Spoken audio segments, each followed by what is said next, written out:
राम राम। आज हम श्रीमद् भगवद गीता के अध्याय 3 कर्म योग का श्लोक 35 संस्कृत उच्चारण और हिंदी अर्थ सहित सीखेंगे। पहला चरण श्र। श्र का अर्थ हुआ श आधा और र पूरा। श शंकर जी वाला आधा है, र पूरे पर ई की मात्रा लग जाएगी श्रेय। या के साथ आधा न श्रेयान, आधे स के साथ व पूरा स्व। ध पूरा है, मो के ऊपर जो आधा है उसको ध के साथ पढ़ेंगे धर्मो। विगुण गण में आ मिक्स करेंगे, विगुण ण में अ की मात्रा तो विसर्ग को पढ़ेंगे ह, विगुण ह। पहला चरण रिपीट। श्रेयान् स्वधर्मो विगुणः। दूसरा चरण पर, दोनों अक्षर पूरे हैं, दोनों में अ मिक्स होगा पर। ध पूरा, माँ के ऊपर जो आधा है उसको ध के साथ पढ़ेंगे धर, माँ के साथ आधा त धर्मात्। आधे स के साथ व पूरा स्व नु, मात्रा के अंदर जो आधा षटकोण वाला उसको नु के साथ करेंगे नुष, और ठ पर ई की मात्रा स्वनुष्ठी, ता के साथ आधा त तात। सेकेंड चरण रिपीट।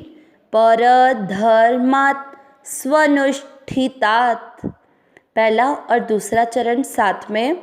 श्रेयान् स्वधर्मो विगुणः परधर्मात् स्वनुष्ठितात। तीसरा चरण स्व, आधे स के साथ व पूरा स्व, ध पूरा मे के ऊपर आधा र, उस आधे र को ध के साथ करेंगे धर में। नि ध और न दोनों में अ मिक्स करेंगे, निधन। शब्द पूरा आने के बाद न पे अनुस्वार आधा म, निधनम। श्रेय, पहले चरण में देखा था श्रेय का अर्थ हुआ शंकर जी वाला श आधा और र पूरा, पूरे र पर ए की मात्रा। य में अ मिक्स करेंगे श्रेय, य में अ की मात्रा तो विसर्ग को पढ़ेंगे ह, श्रेय। तीसरा चरण रिपीट। स्वधर्मे निधनम श्रेयः। चौथा चरण पर, दोनों अक्षर पूरे, दोनों में अ मिक्स करेंगे, ध में अ की मात्रा है, ध के साथ मुंह पर जो आधे र की मात्रा उसको पढ़ेंगे धर्मो, पर धर्मो। भ में अ मिक्स करना है भया, वह दोनों अक्षर पूरी, दोनों में अ मिक्स करना है वह, ह में अ की मात्रा तो विसर्ग को पढ़ेंगे ह, भया वह। फोर्थ चरण रिपीट। पर धर्मो भयावह। तीसरा और चौथा चरण साथ में। स्वधर्मे निधनम श्रेयः परधर्मो भयावह। पूरे श्लोक का उच्चारण एक साथ। श्रेयान् स्वधर्मो विगुणः परधर्मात् स्वनुष्ठितात् स्वधर्मे निधनम श्रेयः परधर्मो भयावह। पूरे श्लोक का वापस एक बार उच्चारण। श्रेयान् स्वधर्मो विगुणः परधर्मात् स्वनुष्ठितात् स्वधर्मे निधनम श्रेयः परधर्मो भयावह। पिछले श्लोक में हमने देखा था कि भगवान अर्जुन को बता रहे हैं कि हर मनुष्य को अपनी प्रकृति यानी स्वभाव के अनुसार कर्म करना पड़ता है, इसलिए अपने स्वभाव को शुद्ध करने के लिए हर व्यक्ति को राग और द्वेष के वश में होकर कर्तव्य कर्म नहीं करना चाहिए। न तो राग रखते हुए किसी कार्य में प्रवृत्त होना चाहिए, मतलब उस कार्य में लगना चाहिए, और न ही द्वेष करके उस कार्य से निवृत्त होना चाहिए यानी उससे हटना चाहिए।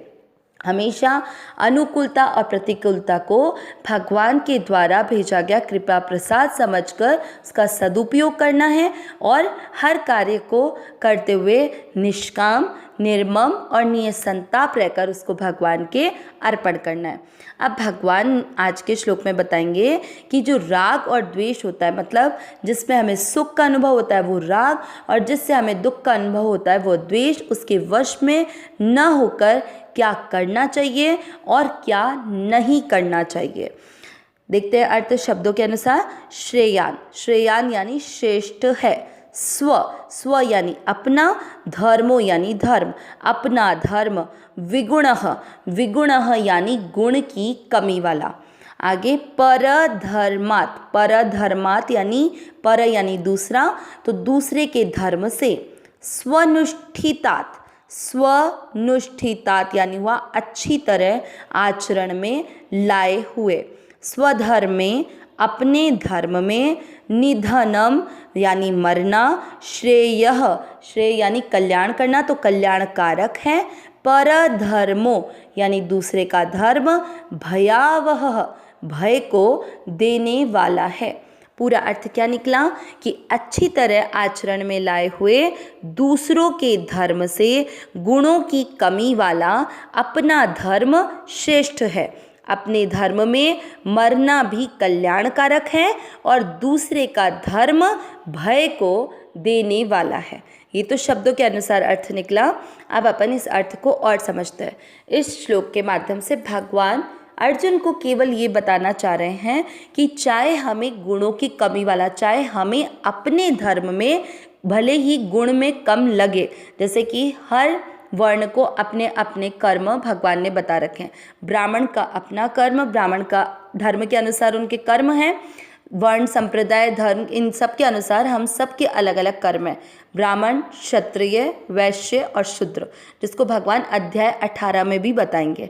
तो हर व्यक्ति को अपने अपने वर्ण, संप्रदाय, जाति के अनुसार जो जो धर्म, कर्तव्य, कर्म बताए गए हैं, वो चाहे भले ही उसे दूसरे की तुलना में गुणों में कम वाला लगे।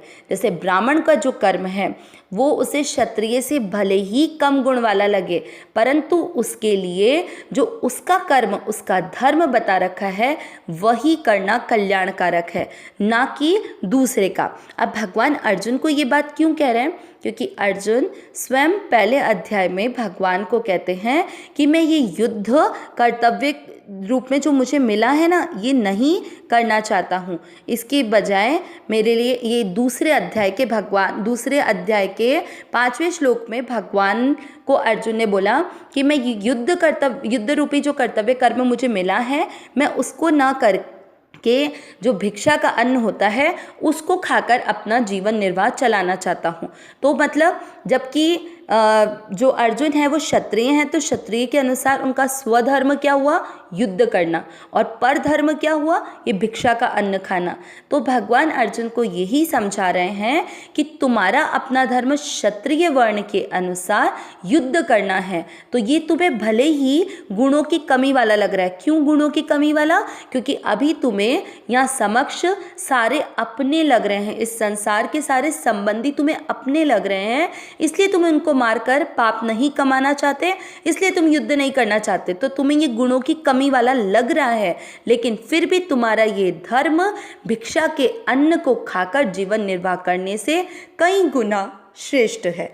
तो इस तरह से भगवान अर्जुन को कहते हुए हम सबको भी ये कह रहे हैं कि जो भी हमें अपने धर्म, अपनी वर्ण संप्रदाय के अनुसार जो अपना धर्म मिला है, अपना जो भी भगवान ने हमें कर्म करने को कहा है, उसको हमें निष्काम भाव से, निर्मम होकर, मतलब ममता से रहित होकर, कामना से रहित होकर और संताप से रहित होकर केवल हर कर्म को भगवान का मानकर और भगवान के लिए मानकर उसे अपने विवेक का यूज़ करते हुए भगवान को अर्पण करते हुए कर्तव्य कर्म करना है, क्योंकि यही हमारे लिए कल्याणकारी है। तो इस तरह हमें जो भी हमारा अपना धर्म के अनुसार कर्तव्य कर्म है, उसको निष्काम भाव से दूसरों के हित के लिए करना है। तो ये इस तरह से कर्तव्य कर्म करने से स्वतः ही हमारा कल्याण हो जाएगा, मतलब हमें परमात्मा की प्राप्ति सुलभ हो जाएगी। अविनाशी सहज सुख राशि, हे नाथ, हे मेरे नाथ, मैं आपको भूलूँ नहीं। नारायण नारायण नारायण नारायण।